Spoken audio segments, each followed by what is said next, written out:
नमस्कार मित्रों, आप सभी का आपके अपने YouTube चैनल में हार्दिक स्वागत है। आज हम जानेंगे कि शिवलिंग पर जल कैसे चढ़ाया जाता है और पूजा कैसे की जाती है और पूजा करने की सही विधि और नियम क्या है। हिंदू मान्यता के अनुसार सोमवार का दिन भगवान शिव की पूजा के लिए सबसे उत्तम माना गया है। इस दिन शिवलिंग पर जल चढ़ाने से साधक के सभी कष्ट दूर होते हैं और मनोवांछित फल की प्राप्ति होती है। लेकिन इसके लिए भी कुछ एक नियम बनाए गए हैं जिनकी अनदेखी करने पर पुण्य की जगह दोष लगने की आशंका बनी रहती है। मित्रों, यदि आप इस चैनल पर नए हैं तो इस चैनल को सब्सक्राइब कर लें ताकि आपको भक्ति और ज्ञान से संबंधित सभी वीडियोस मिलती रहें। हिंदू धर्म में भगवान शिव को कल्याण का देवता माना गया है, जिनकी पूजा करने पर साधक के सभी दुख पलक झपकते ही दूर हो जाते हैं। सनातन परंपरा में सोमवार का दिन शिव पूजा के लिए बेहद शुभ माना गया है। इस दिन यदि कोई साधक किसी शिवालय में जाकर भगवान शिव के निराकार स्वरूप यानी शिवलिंग की विधि विधान से पूजा करता है तो उस पर देवों के देव महादेव की भरपूर कृपा बरसती है। मान्यता है कि शिवलिंग की पूजा करने पर साधक को सभी मनोकामनाएं पलक झपकते ही पूरी हो जाती है। लेकिन ध्यान रहे कि शिवलिंग की पूजा का भी अपना एक नियम होता है।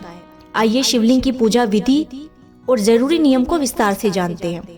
शिवलिंग की पूजा करने से पहले साधक को तन और मन से पवित्र हो जाना चाहिए।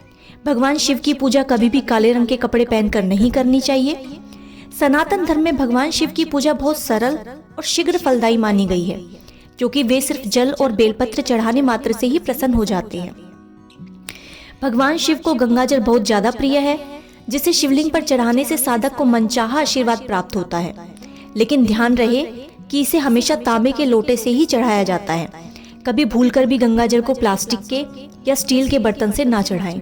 और ये भी याद रहे कि कच्चा दूध कभी भी तांबे के बर्तन से ना चढ़ाएं।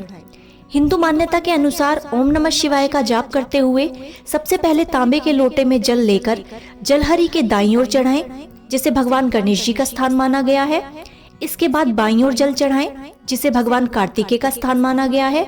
इसके बाद जलहरी के बीचों बीच जल चढ़ाया जाता है, जिसे भगवान शिव की पुत्री अशोक सुंदरी का स्थान माना जाता है। इसके बाद जलहरी के गोलाकार हिस्से में जल चढ़ाएं, जिसे माता पार्वती का स्थान माना जाता है। शिवलिंग में सबसे आखिरी में धीरे धीरे जल चढ़ाएं। शिवलिंग पर कभी भी खड़े होकर जल नहीं चढ़ाना चाहिए। शिवलिंग पर हमेशा बैठकर धीरे धीरे जल चढ़ाना शुभ माना गया है। भगवान शिव को कभी भी तेज धार से जल ना चढ़ाएं। पंचामृत से अभिषेक करने के बाद शिवलिंग को चंदन, अक्षत, बेलपत्र, धतूरा या आंकड़े के फूल जरूर चढ़ाने चाहिए। शिव जी को कभी भी हल्दी, कुमकुम, तुलसी दल, नारियल, लाल फूल अर्पित नहीं करने चाहिए।